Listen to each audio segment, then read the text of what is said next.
Amy Harmon grew up in a remote Utah valley very close to where the famed outlaw Butch Cassidy really lived, quite a few years before her, of course. The folklore surrounding his Robin Hood reputation has always fascinated her. She's far too young to have seen the famous movie starring Paul Newman and Robert Redford first time round, but she's excavated the history and shed a whole new light on the story in her latest book. Welcome to the Joys of Binge Reading, the show for anyone who ever got to the end of a great book and wanted to read the next instalment. We interview successful series authors and recommend the best in mystery, suspense, historical and romance series, so you'll never be without a book you can't put down. You'll find this episode's show notes, a free ebook and lots more information at thejoysofbingereading.com. And now, here's our show. Hi, I'm your host, Jenny Wheeler, and in this week's binge reading episode, Amy talks about the mystery surrounding Robert Leroy Parker, better known as Butch Cassidy, the American outlaw, train robber, and leader of a gang called the Wild Bunch. It's officially recorded that he died in a shootout with local authorities in Bolivia in 1908. But did he really? Amy's book is a fascinating and heart-touching reimagining of the story. Our giveaway this week, we always have a free book giveaway, is mystery, thriller and suspense freebies. And the range is huge, something to suit every taste, from historicals, Poison Legacy, Book 1 in my Of Gold and Blood Gold Rush romance series, through to cozies and contemporary psychological thrillers. Find the link to download these books in the show notes for the episode on the website thejoysofbingereading.com. Before we get to Amy, a reminder, you can help defray the costs of the production of the show by buying me a cup of coffee at buymeacoffee.com/Jenny, Jeny, Wheel, Wheel, and then a little X across like a kiss. And if you enjoy the show, leave us a review so others will find us too. Word of mouth is still the best recommendation and a way for others to find the show and discover great books they will love to read. But now, here's Amy. Hello there, Amy, and welcome to the show. It's great to have you with us. I am so excited to talk to you, Jenny. You've written more than 20 books, and the most recent one is The Outlaw Noble Salt, and it retells the Butch Cassidy and the Sundance story, the Wild Bunch story. And for of a certain age, we saw the movie years ago, so it's well known. What did you feel you could bring new to it? I have always been drawn to the story, and I think it's because I grew up in the valley, just north of the valley where Butch Cassidy, who wasn't known as Butch Cassidy in his early years, he was Robert Parker, but he was born very close to where I was born, 100 years apart. We were born in small town Utah at the end of the Wild West era. He was the last of this very short time period that defined the West. And I've always been interested in him. I've always felt a connection to him beyond just, of course, the movie came out in 1969, which predates me a little bit. And so I didn't grow up with maybe the movie again was earlier, but it was very much the Western lore is part of this place where I grew up. And so I think I've always been drawn to him. But every year my family goes through that valley on our way to California. It's our family reunion. My parents were both raised in California, so we all gather there. And every year I hit that valley about the same time coming home. The valley has called to me. And this last probably 2 years ago, coming through it, I just felt called to it and decided I was going to answer the call and start looking more into the story of Butch Cassidy and what I could add that was beyond maybe what people thought they knew, because there's a lot more to him than I think people know. Did you feel that Butch's reputation needed rescuing, or that the image that had been left of him wasn't quite true to what you think he deserved? I think Butch's reputation actually was a mixed one. I think in Utah, he had quite a good reputation, and that comes through in the story.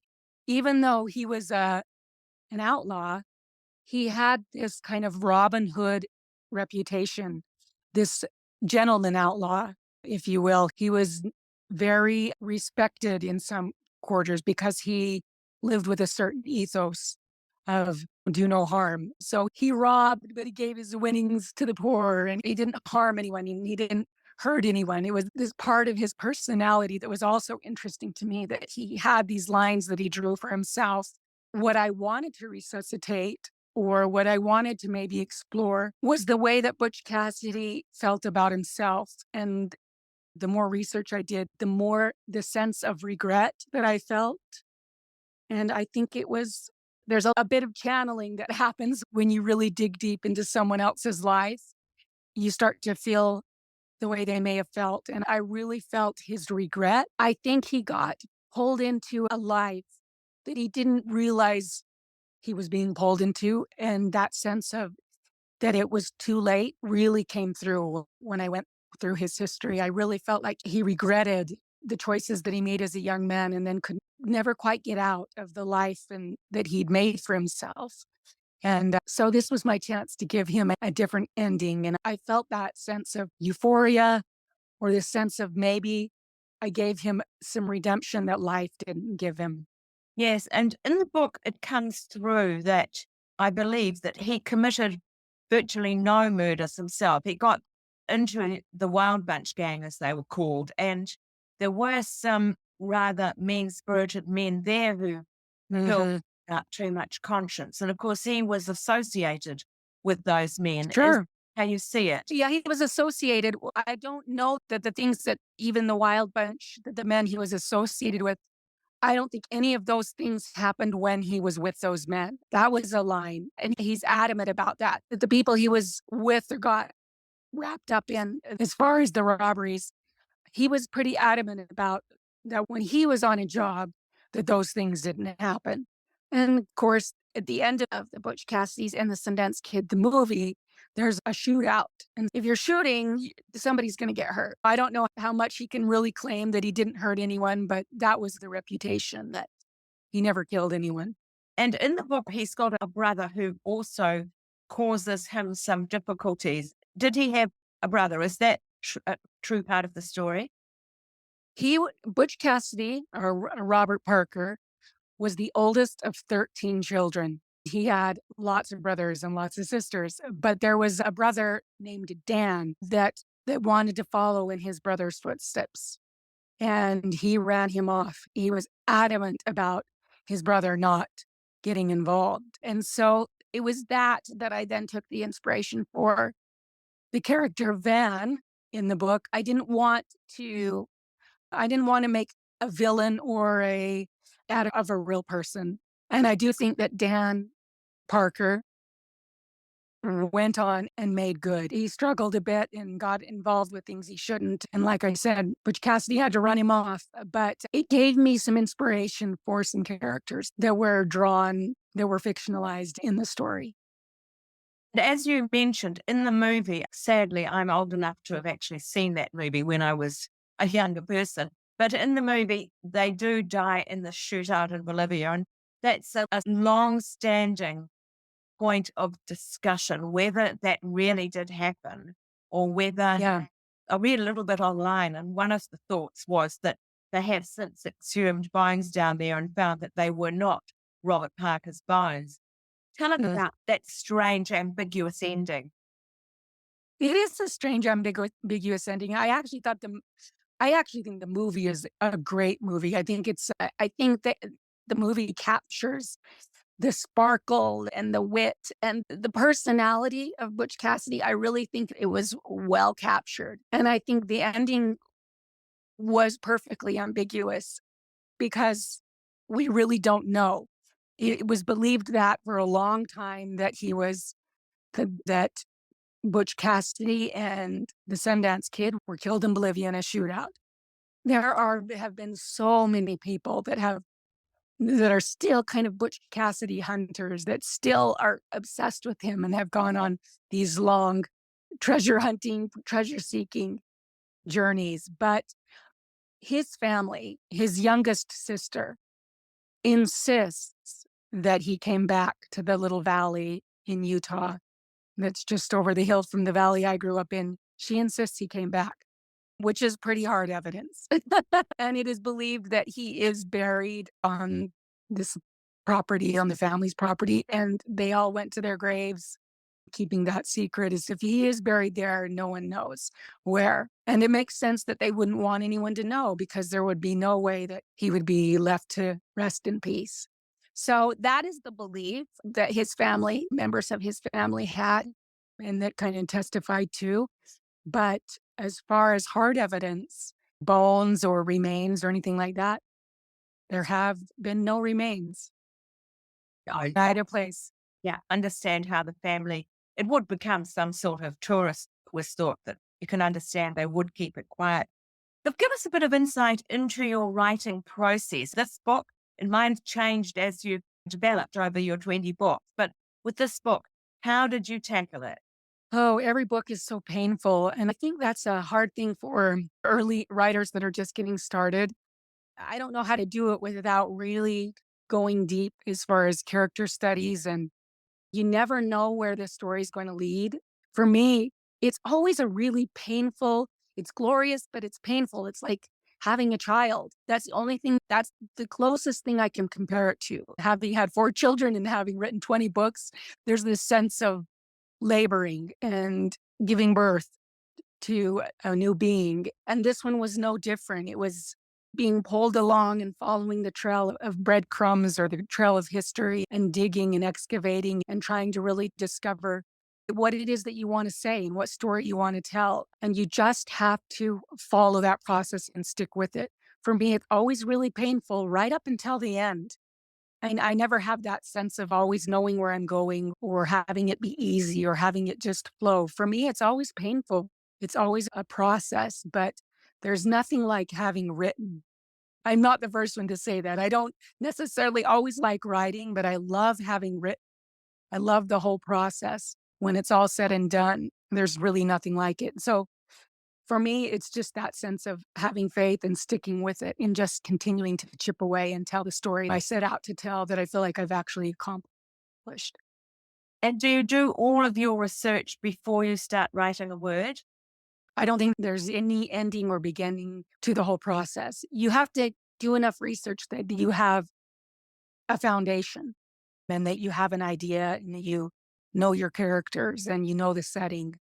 But there's just no way to not stop all the way through. And your mind and the book itself will lead you into new areas that demand that you stop and you familiarize yourself. The research goes on all the way through, and you just have to allow for that. You have some wonderfully creative devices that lift the story into the realm of myth. And I guess this is a story that lends itself to myth because already there is quite a sense of myth around those figures. But Yes. one of the elements that you use is introducing these haiku poems, and every single turn of the plot really is influenced by a poem of some kind. Just those 5-line poem, a thread Mhm. through the story. Where did that idea come from? It is really hard. I was thinking about that. I thought, where did it come from? It's inspiration is such a thin thread that then you start to pull on it and you don't always remember what the first thread was. But I do think in this case, there are a couple of things. One of the things when I read the autopsy, for lack of a better word, the evidence that was purportedly found on Butch Cassidy, they said that he had a little notebook and a small pencil in his breast pocket when he was when his body was discovered in this after the shootout in Bolivia. Again, this is all from the time what was listed. We don't know now if that was actually him or what. But that little notebook and that small pencil were very interesting to me. I thought, why would he carry around this notebook? As a writer, I carry around notebooks. I have notebooks and pens stashed everywhere. And so it made me think, that Butch Cassidy had a little bit of writer in him. And once that got into my mind, I thought it was just a small notebook. There wouldn't have been room to write big journal entries or draw big pictures. So it was that this little notebook and this pencil started me thinking. And the simplicity of haiku, the syllables and the simplicity of the poetry suited his personality to me. And then along with that, there's a rich heritage in this state that he grew up in and that I've grown up in. Mining was a big part of what brought people to this state, and it was a big part of the diversity of this state. And there was a huge Japanese contingent, whole towns that were settled by Japanese immigrants that came to work in the mines. And Butch Cassidy, for a small time, worked in one of these mines that was populated mostly by Japanese immigrants. And so it gave a little bit of color to the setting and a nod to Utah's heritage to include that, to include haiku. It was very much, it made sense to me. It felt right as I came across that. And I thought that works with his personality. And I just loved it. It became addicting. I still do it. I'm constantly writing these little haiku in my head. And anybody that reads the book will find that for a few days after, you'll be composing haiku. Yes, it's a wonderful playful element, and it really helps lift Yes. that is imbued right through the story, because you keep on thinking, how can this have a happy ending? How could it be redemptive? Now, we're not going to give anything Mhm. away, but with this book and other books of yours, that sense of both tragedy and some light redemptive quality, you managed to combine those two things well. Is that a sense you have of life in general, that it can be hard, but you're looking for a redemptive aspect? I honestly think that there is no story without tragedy. Every story throughout history, our own, our ancestors, every one of them is imbued with that tragedy. And it is what makes a story the opposites, the tragedy and the comedy and the drama and the romance. All of it works together and plays together. And I guess maybe because I am drawn to historical books and historical stories, that sense of tragedy is even more pronounced because history is full of it. It's unavoidable. And most historical stories have tragic elements or they have tragic endings.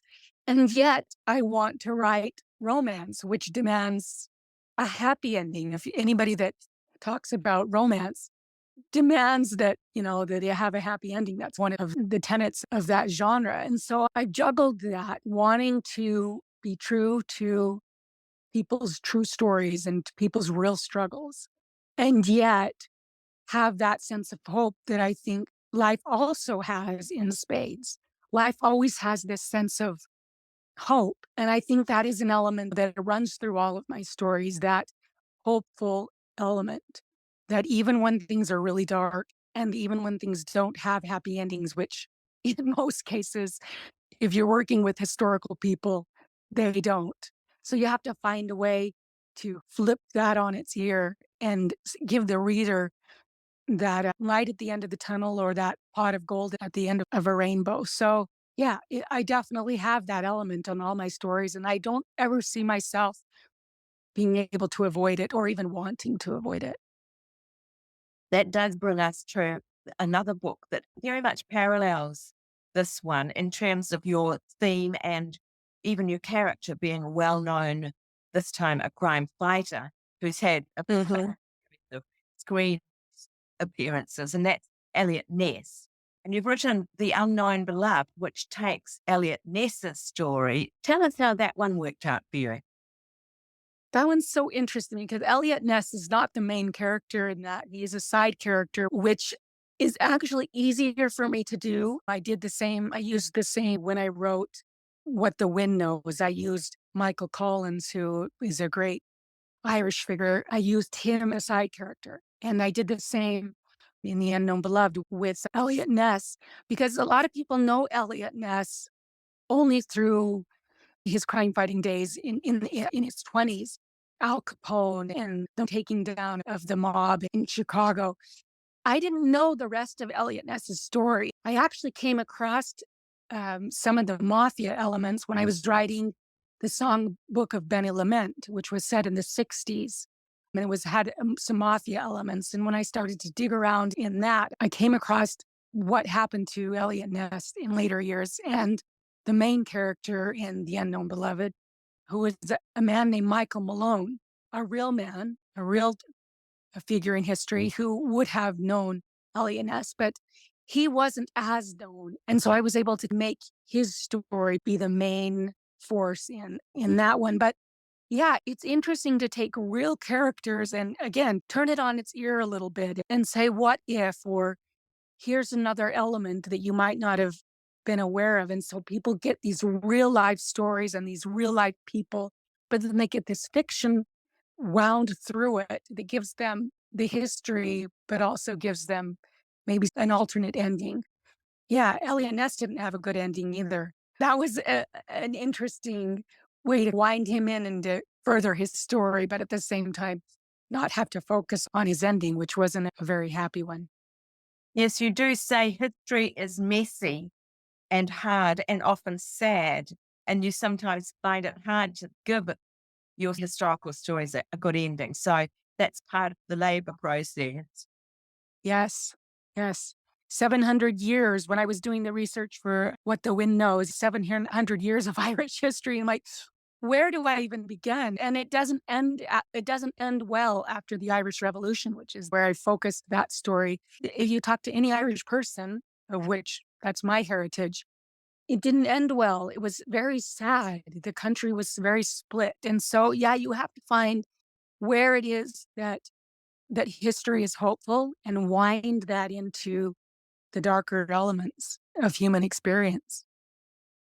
Look, in the outlaw story, you've got a wonderful character, a young boy, Augustus, who's 10 years old. And one of his distinguishing aspects is that he has a birthmark on his face, which is very obvious to everybody who meets him and puts a bit of a screen between him and other people when they initially meet him. Now, in the end notes, you mentioned that you used that character because one of your sons had a similar birthmark. And I wondered why it was important to you to perhaps write about this in a book.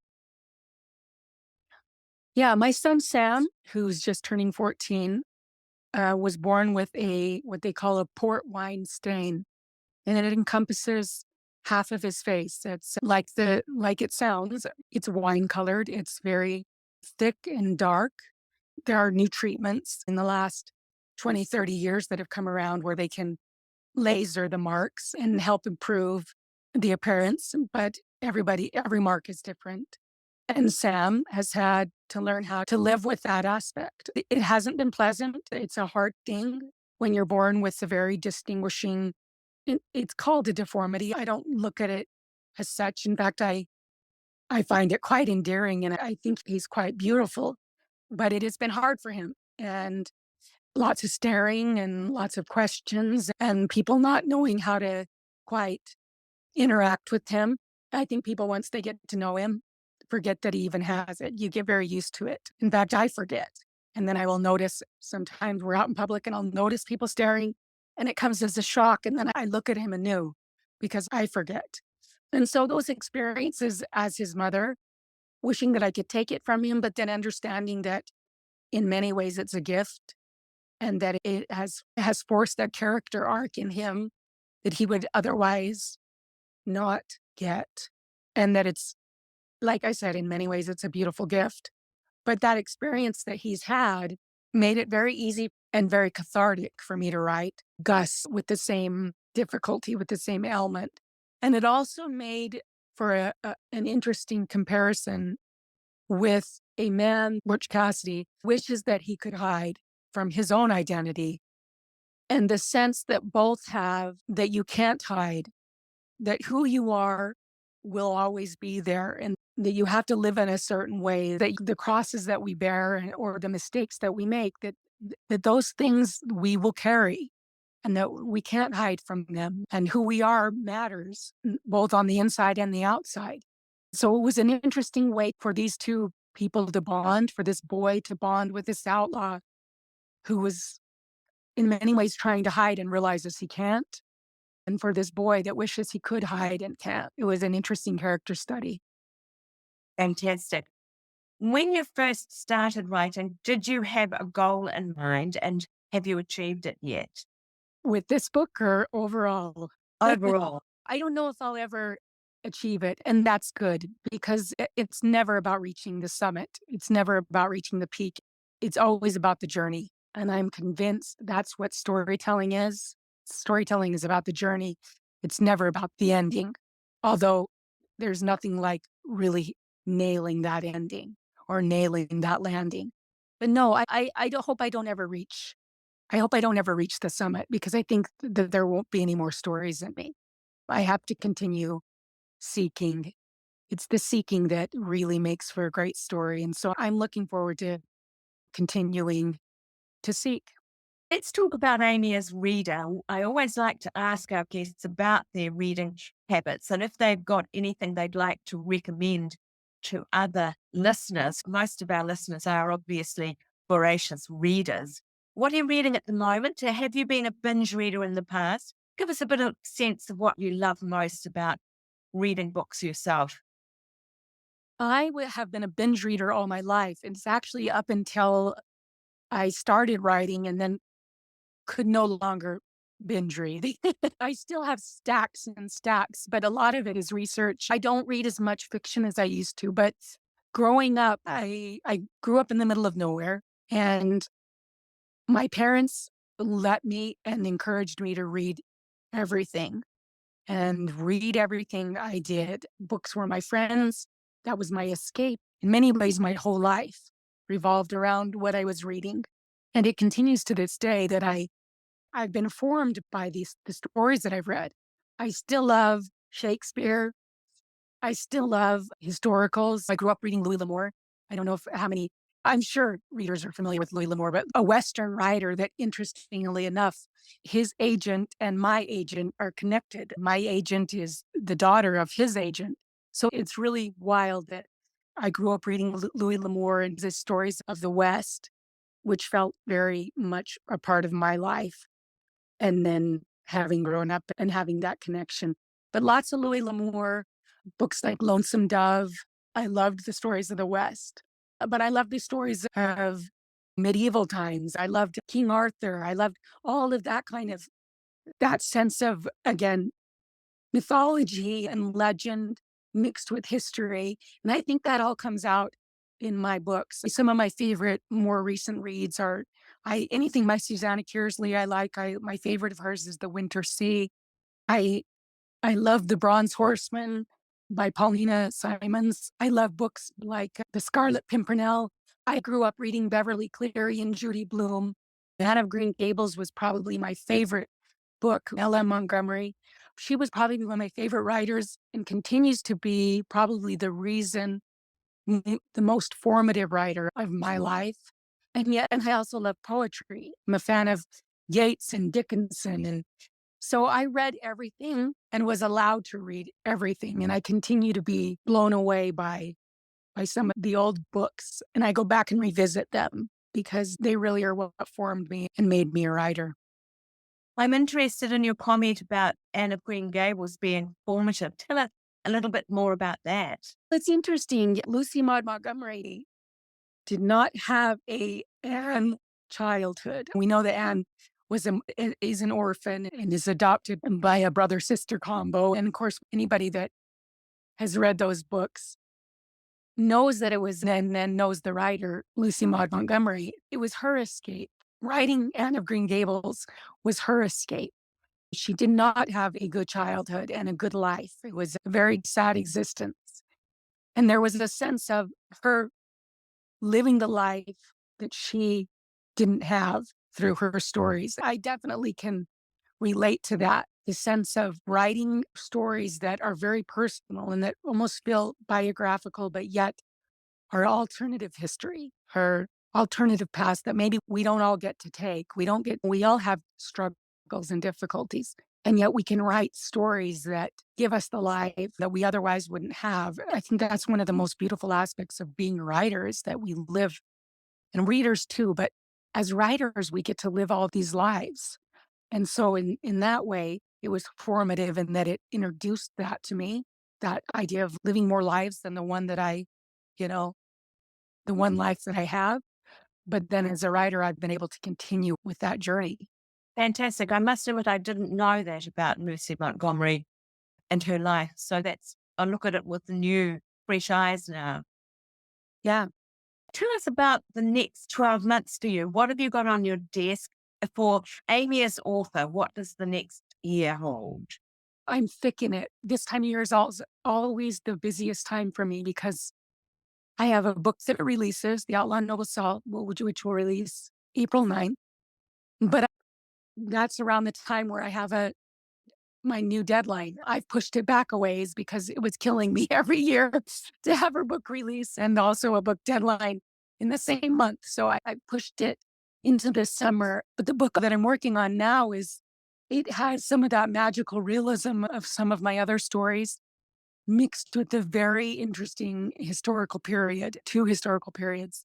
It's mainly set on the Isle of Wight in Great Britain. And as I continue to dig, I've fallen in love with this particular time in history. I'm not going to go into it too much because it's complicated. And as my editor informed me the other day, I really need to work on my elevator pitch.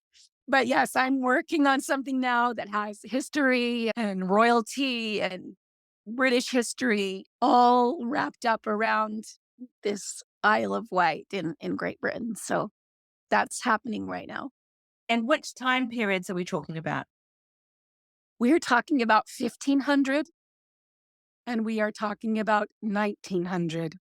It's a 400-year span. We have a parallel storyline, which I haven't done a lot of, a little, but not a full out, not like this. And so it's really, my word of the year is excavation, because I'm really digging down into some history and it's challenged me. But again, it's about the journey. And so I'm trying to embrace it. Yeah. And you do have a title yet?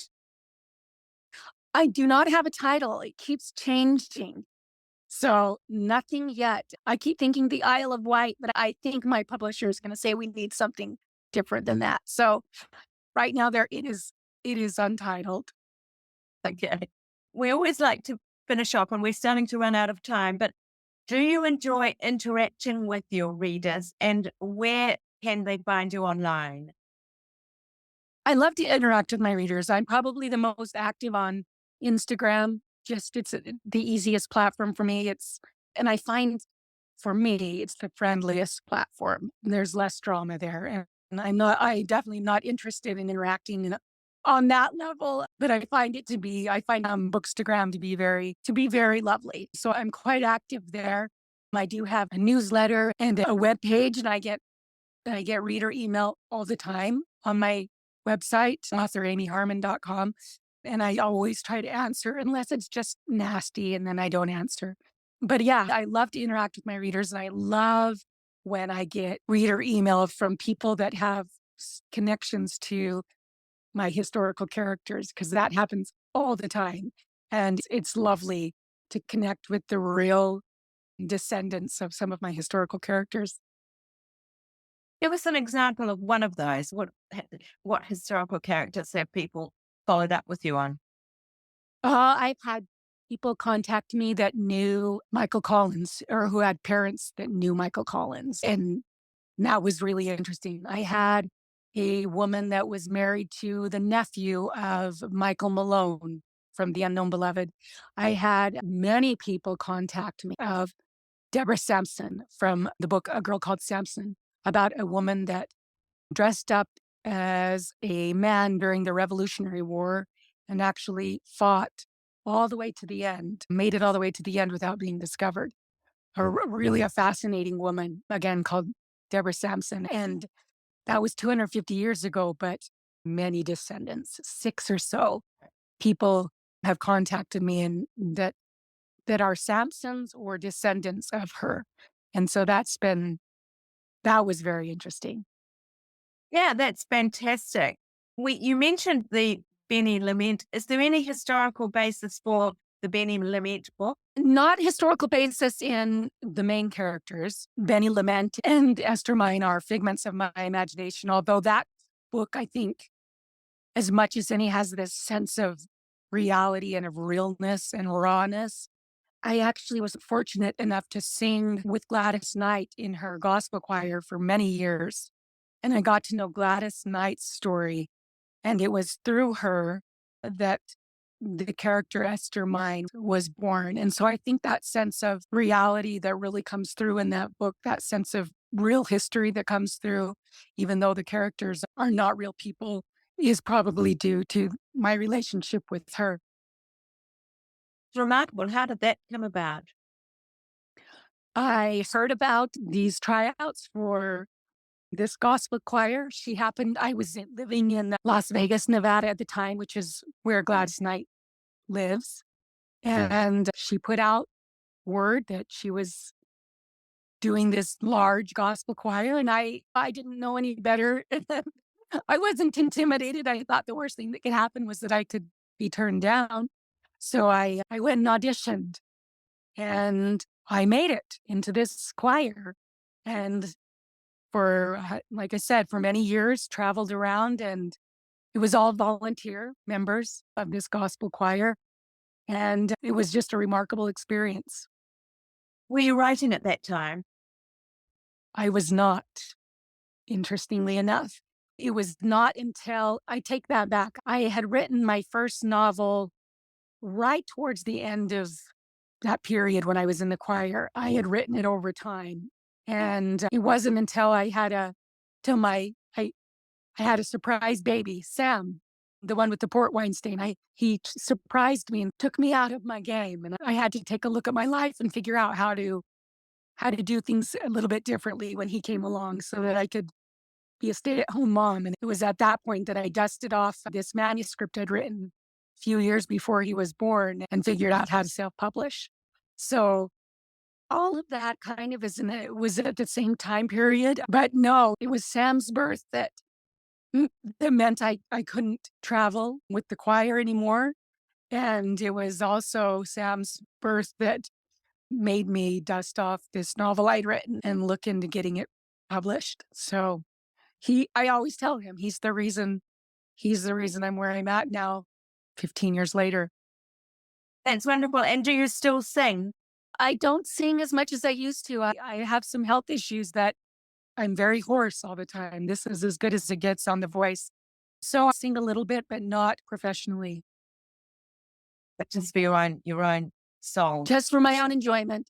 Yep. I still sing in church. Yeah.